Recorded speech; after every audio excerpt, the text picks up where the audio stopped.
nombre es Alejandra Anila Báez Orozco, soy estudiante de quinto semestre de Medicina de la Universidad del Bosque y hoy haremos la exploración y una descripción de las extremidades del aparato locomotor y del sistema vascular periférico. Dentro de las extremidades tendremos tres importantes apéndices: determinar la temperatura, los signos del túnel del carpo y hacer una breve descripción del fenómeno de Raynaud. Para iniciar este tópico que corresponde al último de la asignatura de Semiología Médica 1 del examen físico, haremos una importante alocución sobre las extremidades. Entonces, recordemos que las extremidades son miembros que se articulan del tronco y que permiten funciones muy importantes para el cuerpo humano y para el ser humano en la vida cotidiana, como son la locomoción y la aprehensión. Esta se encuentra compuesta por un sistema que incluye al sistema óseo, músculo, articular y que a su vez se encuentra también sostenido por la presencia de ligamentos y tendones asociados a estos. Iniciaremos con la determinación de la temperatura. Para ello usaremos el dorso de la mano.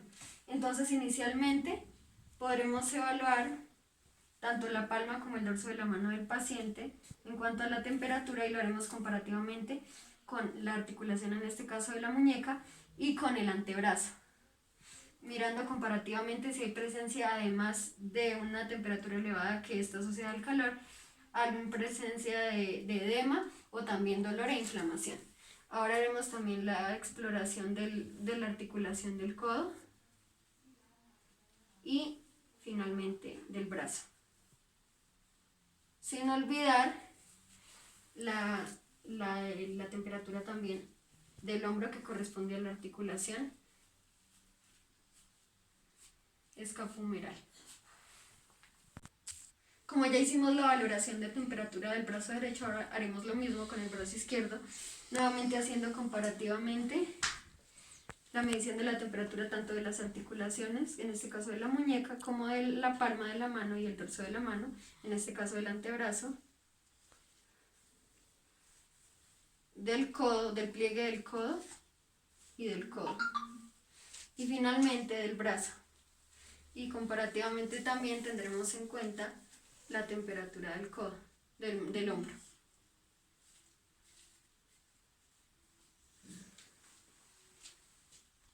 Ahora continuaremos con la determinación de la temperatura de las extremidades inferiores. Iniciaremos nuevamente tomando la temperatura del pie, pero dándole más importancia a la de la articulación del tobillo, en este caso. Continuando con el pie, con la pierna, tendremos la medición de la temperatura de la articulación de la rodilla y finalizaremos en el muslo. Haremos ahora lo mismo en la otra extremidad y haremos la medición de la rodilla tanto en la parte posterior como en la parte anterior, y finalizaremos con el muslo después de haber hecho la palpación de la temperatura en la pierna. La importancia de determinar la temperatura de las extremidades nos permite determinar, por ejemplo, algunos signos que, aunque no sean patognomónicos, sí nos pueden dar indicios presuntivos de patologías, como en el caso de un aumento en una trombosis venosa profunda, en enfermedades como la artritis gotosa o artritis reumatoidea, y también en algunas infecciones por enfermedades tropicales como el dengue y el virus del chikungunya. En el caso de una disminución de temperatura, podremos encontrar también este signo de la temperatura, pero pues baja, por ejemplo en problemas patológicos o entidades patológicas, como en la insuficiencia arterial periférica. Ahora haremos la realización de tres importantes signos del túnel del carpo. Entonces iniciaremos con el signo de Tinel. En este caso lo que haremos es palpar el nervio mediano con nuestro dedo, con un martillo que se usa para el tema de los reflejos, y lo que haremos es palparlo en repetidas ocasiones para mirar si él o la paciente presenta algún signo de dolor. En caso de que sea con un signo de dolor, diremos que este signo es positivo. Es bastante recurrente en los pacientes que sufren del síndrome de túnel carpiano, y recordemos que es importante este nervio, ya que es un nervio mixto que proviene del plexo braquial y tiene dos funciones, simpática y parasimpática. El segundo signo del túnel del carpo que vamos a explorar es el signo de Fallo. En este caso, lo que le pediremos al paciente o a la paciente es que haga una flexión máxima ventral de los carpos pues, de la mano hacia 90 grados, en este caso, es decir, el dorso de la mano contra el dorso de la mano para mejor explicación, y lo mantenga durante 1 minuto. Entonces le pedimos a la paciente que lo realice durante 1 minuto. Si hay presencia de dolor, parestesias o disestesias, en el caso de la ubicación del nervio mediano, podremos decir que este signo dará como positivo. Entonces lo que hacemos es esperar durante 1 minuto que en esta posición la paciente no presente ningún dolor ni tampoco estos otros síntomas que lo acompañan, al igual que en el signo anterior.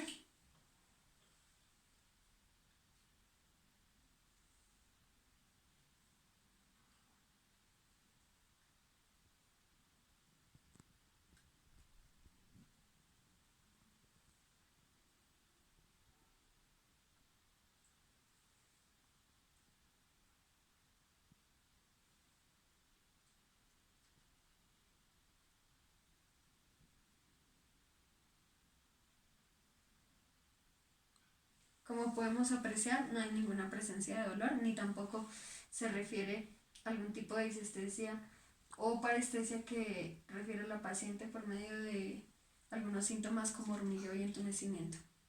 El tercer signo del túnel del carpo con el que finalizaremos será el signo de Froment. En este signo lo que le pediremos al paciente es que sujete por medio de la aducción del dedo gordo, o sea del primer dedo, y del segundo dedo, que es el dedo índice, este papel, y el examinador lo que va a hacer es tratar de jalarlo. Si hay flexión de la falange distal del dedo pulgar, podremos decir que el signo es positivo. Recordemos que también es importante tener en cuenta que en este caso se hace la evaluación del músculo aductor corto del pulgar, que se encuentra inervado por el nervio cubital, de manera que el dolor que se reflejará junto con disestesias o parestesias será en este caso no del nervio mediano como en los anteriores, sino del nervio cubital respectivamente. Entonces le pediremos a la paciente que haga ganchito con el dedo pulgar y el dedo índice de su mano derecha o de su mano izquierda, en este caso de su mano derecha, sin utilizar los otros 3 dedos restantes. Y lo que haremos nosotros es tratar de jalar y observar que la paciente no haga ninguna flexión de la última falange del dedo gordo, ni tampoco presente algún otro síntoma asociado.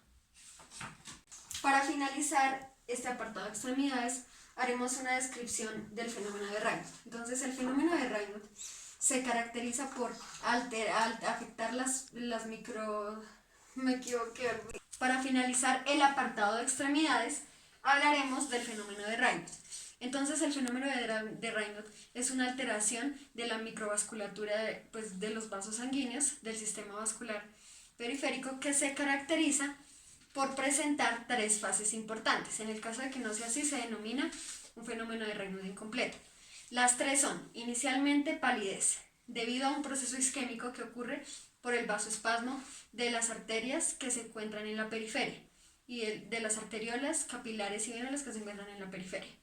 Tendremos en segunda instancia el paso de la parte cianótica, donde podemos observar las extremidades de un color azul morado debido a un proceso donde hay aumento de la sangre desoxigenada a causa de la disminución y alteración del retorno venoso de la parte periférica hacia la aurícula derecha del corazón. Y finalmente el proceso donde hay eritema, que se manifiesta por la hiperemia a causa de este proceso, que donde se activan todos los demás mecanismos del endotelio vascular y que permiten que haya una mejor irrigación en estos sitios. Ocurre debido a 2 causas principales. La inicial es por exposición a climas muy fríos o temperaturas muy bajas, o también cuando se está sometido también a niveles de estrés emocional muy altos. Recordemos también que existen 2 clasificaciones: el fenómeno de Raynaud primario y el fenómeno de Raynaud secundario. El fenómeno de Raynaud primario se caracteriza por presentarse en las mujeres más que en los hombres en la segunda y tercera década de la vida. Está asociado también con niveles altos de estrógeno, por eso está asociado a mujeres en edad fértil, pero no tiene presencia, por ejemplo, de otras enfermedades de base, como si ocurre en el fenómeno de Raynaud secundario, donde además de presentar el dolor incluso disestesias y parestesias, y esta sensación de frío, palidez, cianosis, y también hiperemia, que es la rubicundez, o también aumento del tono hiperémico, o sea, aumento del tono normal de la piel, que se manifiesta como rojo. Es característico, por ejemplo, por enfermedades de base que se pueden ver diagnosticadas por la presencia de anticuerpos antinucleares, como en colagenopatías, tales como artritis reumatoide, lupus eritematoso sistémico, esclerodermia. También tenemos enfermedades como hipertensión arterial, arteriosclerosis, entre otras. Encontramos también algunas patologías como displasias sanguíneas en un síndrome de hiperviscosidad sanguínea. Por eso es que un factor teórico importante, además del consumo de alcohol, es el tabaquismo.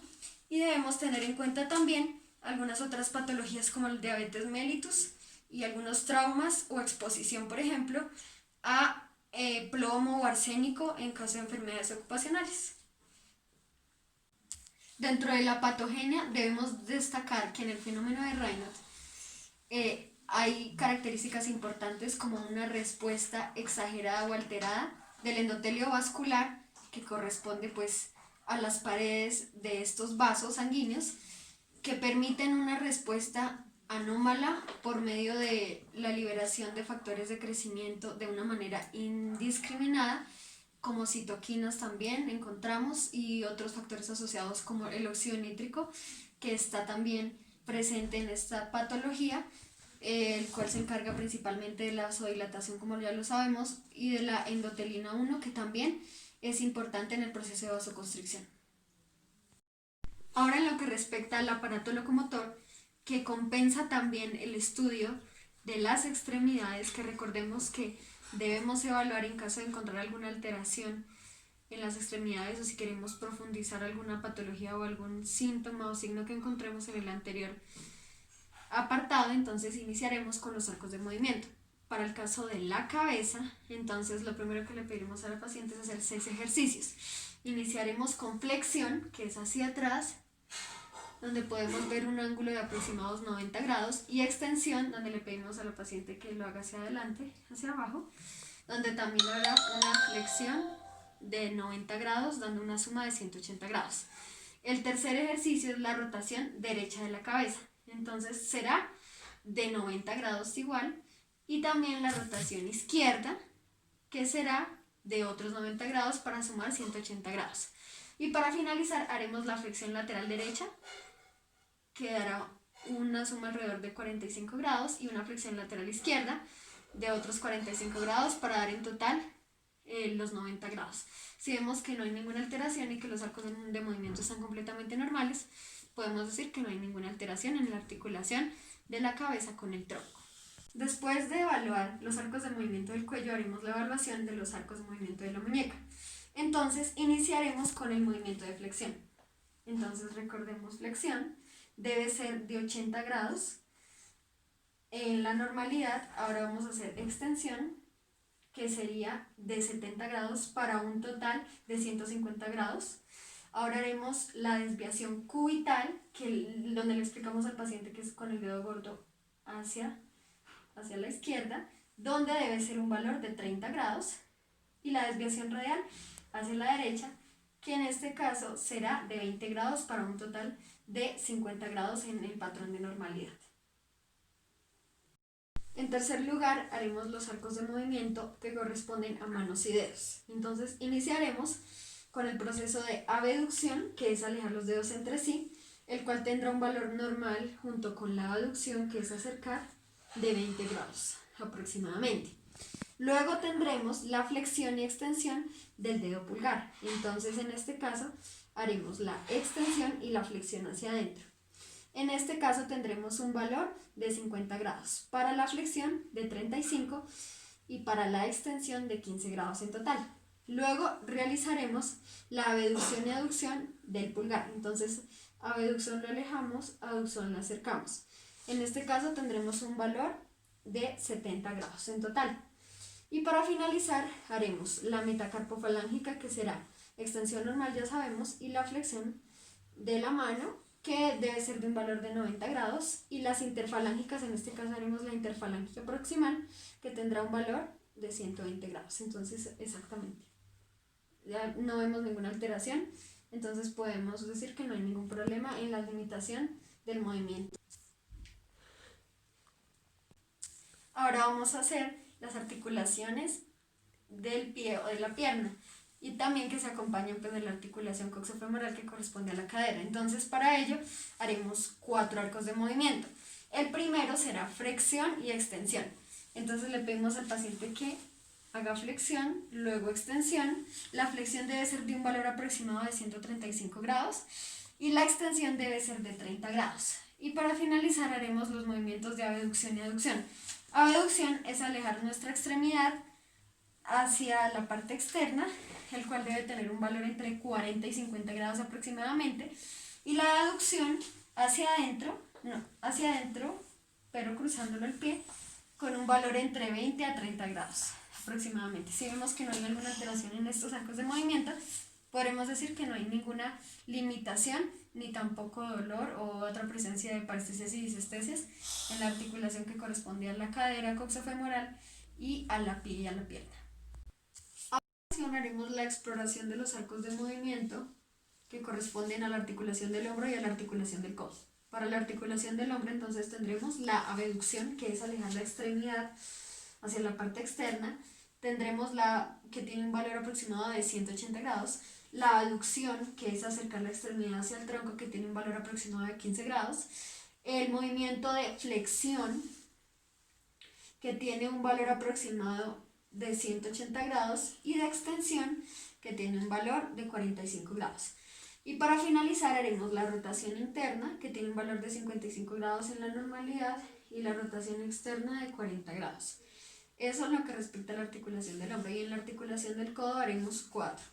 Flexión, entonces flexionamos la articulación del codo, que puede tener un ángulo alrededor de 135 grados. Ahora realizaremos la extensión del codo, que tiene un ángulo aproximado de 0 a 5 grados.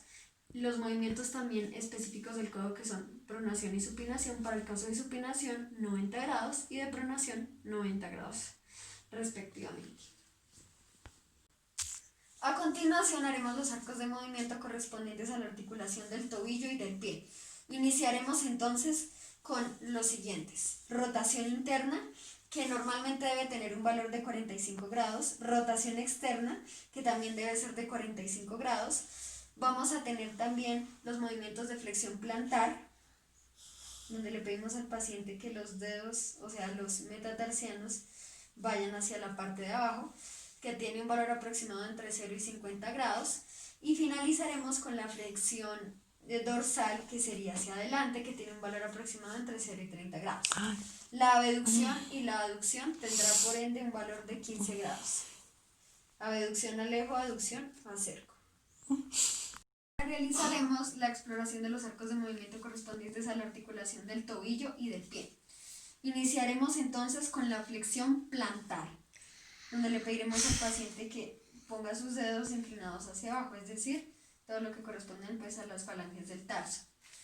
Esta tiene una medición aproximada entre 0 y 50 grados. Ahora realizaremos la flexión dorsal, donde le pediremos que eleve los dedos, es decir, hacia el superior, y este tiene un valor aproximado de 0 a 30 grados. Ahora realizaremos una rotación interna, que tiene un valor normal de 45 grados, y una rotación externa, que también tiene el mismo valor de 45 grados. Y finalizaremos con las articulaciones de los dedos, donde evaluaremos la abducción, donde alejamos los dedos, que tiene un valor aproximado de 15 grados, y la aducción, donde los acercamos, que también tiene el mismo valor. ¿Dónde? Ahora realizaremos el signo de la SEC. En este signo lo que vamos a hacer es elevar la extremidad inferior del paciente en extensión entre 30 y 70 grados aproximadamente. Evaluamos y mantenemos la extremidad y evaluamos si el paciente presenta dolor en el nervio ciático o en el caso de la ubicación de los músculos isquiotibiales. Al descartar la presencia de este dolor, devolvemos nuevamente el sitio y lo realizamos con la otra extremidad. Entonces también le pedimos que mediante flexión entre 30 y 70 grados podamos evaluar este signo y que haya ausencia de dolor o también de otros síntomas como disestesias y parestesias. Ahora realizaremos las pruebas para asegurar la estabilidad de la rodilla. Entonces le pedimos a nuestro paciente que haga el movimiento normal de flexión y extensión de la rodilla para observar la articulación y sus movimientos.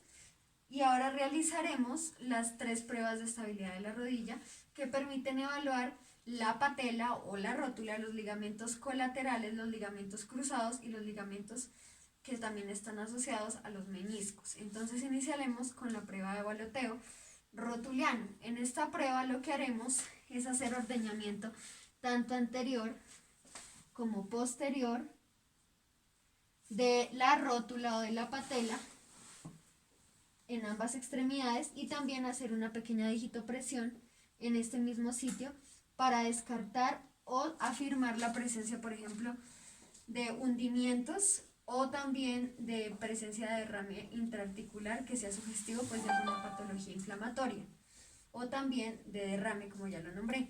La segunda maniobra que realizaremos será la maniobra de cajón. En este caso le pedimos al paciente que se acueste y flexione su pie de manera que podamos evaluar tanto el ligamento cruzado anterior como el ligamento cruzado posterior. Entonces lo que hacemos es hacer esta pequeña evaluación hacia atrás y hacia adelante. Hacia atrás y hacia adelante. Y ahora evaluaremos la de la otra extremidad. Entonces le pedimos que haga flexión hacia adelante y luego hacia atrás. Listo. De manera que podamos desplazar la tibia donde están insertados los ligamentos y donde tiene mayor presión. Entonces lo que hacemos también en este caso es poner en esta situación nuestro peso o algo que permita poner los pies del paciente con alguna fuerza y para que de esta manera se haga una tracción hacia anterior donde podemos evaluar el ligamento cruzado anterior y hacia posterior donde podamos evaluar el ligamento cruzado posterior. Podemos hacerlo tal vez sentados o también lo podemos hacer con algún otro objeto. Y para finalizar haremos la prueba del bostezo interno y del bostezo externo que permite evaluar el funcionamiento de los ligamentos colaterales externo y colateral interno. Entonces lo que hacemos es hacer inicialmente el bostezo externo y el bostezo interno. Haremos lo mismo con la otra extremidad, bostezo interno y el bostezo externo.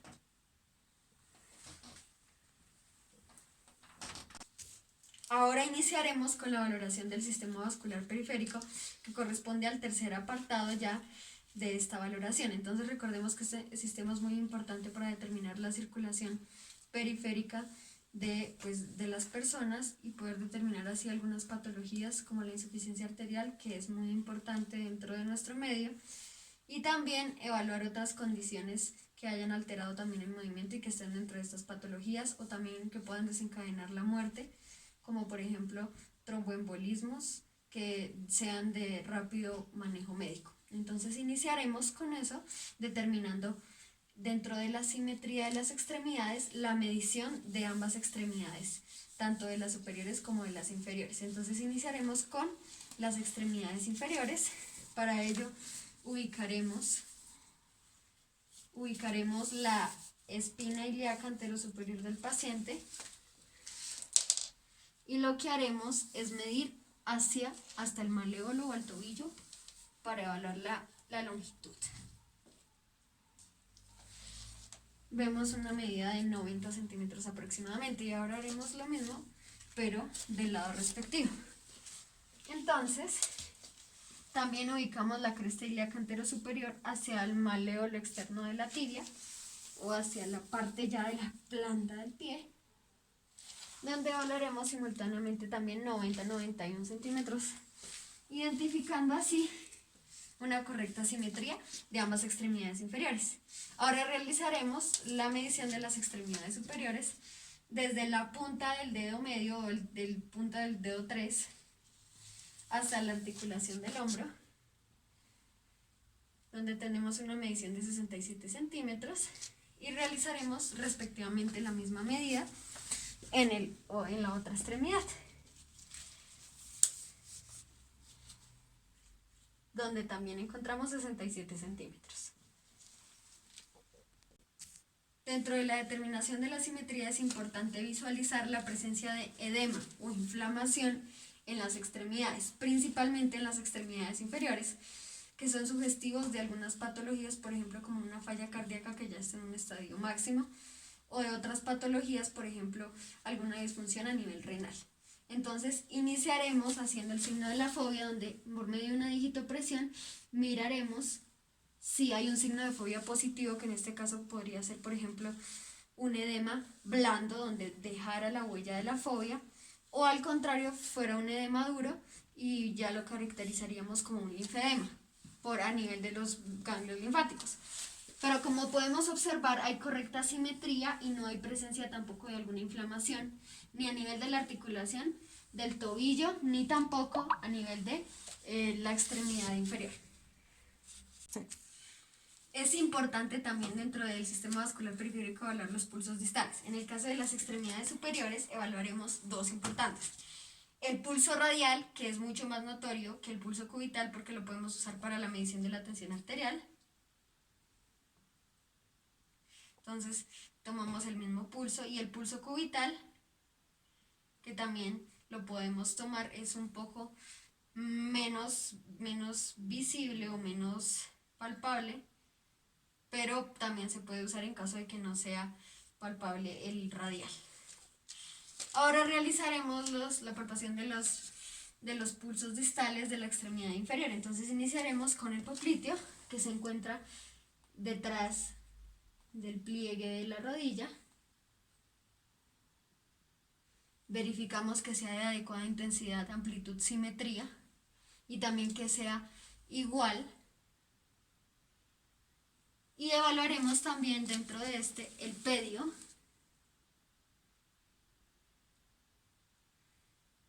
y el tibial posterior.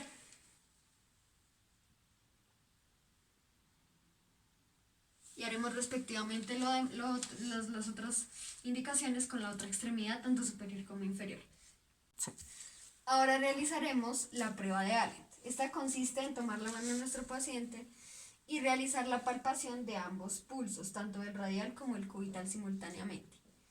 Luego de realizar esto, lo que haremos es, de una manera muy lenta, quitarla de un lado y mirar cómo va a comprobarse pues la vascularización arterial de este mismo lado, y luego hacerlo del otro lado, evaluando pues cómo es la perfusión. Si hay una alteración que sea simultánea, de acuerdo al color de la mano del paciente, que se torne extraña y que sea mayor a 10 segundos, diremos que el signo es positivo. Por ejemplo, en caso de que ésta sea pálida, y cuando el paciente empuñe la mano, pues podamos evaluar que esto supere los 10 segundos, como ya lo dije a continuación.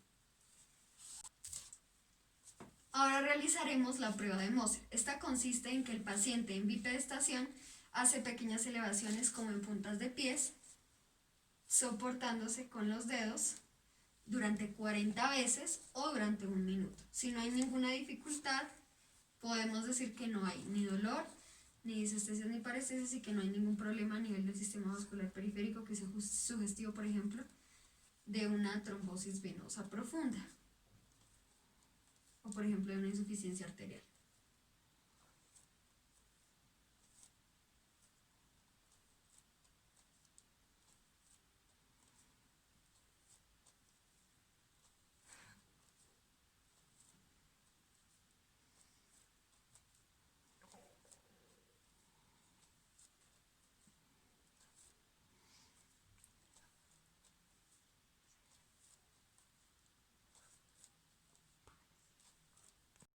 Para finalizar este apartado del sistema vascular periférico, haremos la valoración de 3 signos importantes de trombosis venosa profunda, que son los más comunes y los más sencillos para realizar y para poder hacer un diagnóstico presuntivo y oportuno pues con ayudas diagnósticas. Entonces iniciaremos con el signo de Omans. En este caso le pedimos al paciente que eleve su extremidad en una posición preferiblemente de cúbito supino. Nosotros lo que hacemos es tener una presión en la parte del muslo, en la parte interna del muslo, y con el otro lado y con la otra mano lo único que hacemos es hacer una dorsiflexión de tal manera que el paciente refleje o no dolor en la zona, por ejemplo, muy característica de la trombosis venosa profunda, que es el área poplitea. De esta manera evidenciaremos o descartaremos cualquier otro síntoma que sea no tanto patognomónico, pero que sí sea importante para el diagnóstico de esta patología. El segundo signo para esta patología será el signo de Orloff. En este caso lo que haremos es coger nuestras manos pues, en las pantorrillas del paciente sobre un plano óseo, de tal manera que podamos hacer algo de presión y iniciar desde la zona del área poplitea, respectivamente hasta llegar hasta el tendón de Aquiles en la parte posterior del pie, de la pierna, y evidenciar en este momento que no haya ninguna presencia de dolor. En este caso se hará en la extremidad donde el paciente refiera o no los síntomas dentro de la... Ahora finalizaremos con la tercera prueba, que constituye un importante diagnóstico presentado para trombosis venosa profunda. Entonces, esta prueba consiste en colocarle a nuestro paciente en el tercio medio del muslo un torniquete que permita comprimir la parte superficial de las venas, pero que lo que evalúa es la permeabilidad del sistema venoso profundo. Entonces, para ello le pedimos a nuestro paciente que camine durante unos pocos minutos y así podamos evidenciar la presencia o no de venas debajo del torniquete. Esta prueba, vale recordar, solamente se realiza a los pacientes que tengan presencia de varices venosas. Ya después de evidenciar la presencia o no de varices por debajo del torniquete, vamos a decir que si son más prominentes es porque hay un daño en el sistema venoso profundo, y si no se hacen más prominentes diremos que el sistema venoso profundo está completamente permeable.